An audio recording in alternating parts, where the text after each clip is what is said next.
So అంటే first approach అవ్వాలి. ఇప్పుడు నాకు మా ఇంటికి కావాలి సార్, 4 మెంబర్స్ ఉన్నాం అనుకోండి, మా కన్సప్షన్ ఇంత ఉంటుంది పలానాని, ఫస్ట్ మీకు ముందు డీటెయిల్స్ అన్ని చెప్పేయాలి.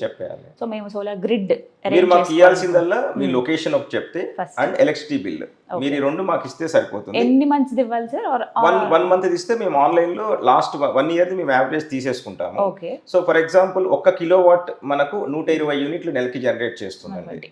సో మనకు ఫర్ ఎగ్జాంపుల్ యావరేజ్ మీకు ఒక 500 యూనిట్స్ అంటే ఒక నెల 1000 యూనిట్లు అవ్వచ్చు, ఒక నెల 400 యూనిట్లు కావచ్చు. అట్లా మీకు యావరేజ్ 12 నెలల్లో మీ యావరేజ్ కన్జంప్షన్ గనక ఒక 500 యూనిట్స్ ఉందనుకోండి, దెన్ మేము మీకు ఒక అంటే 120 యూనిట్స్ పర్ కిలోవాట్ అని చెప్పాం కాబట్టి ఒక 5 కిలోవాట్ మీరు పెట్టుకుంటే 600 యూనిట్స్ జనరేట్ అవుతుంది.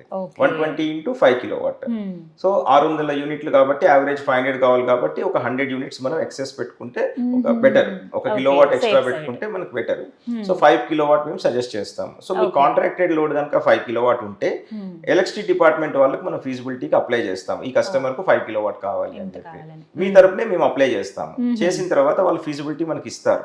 ఇచ్చిన తర్వాత మనం ఇంకొకటి ఏంటంటే చూడాల్సింది మన ప్లేస్.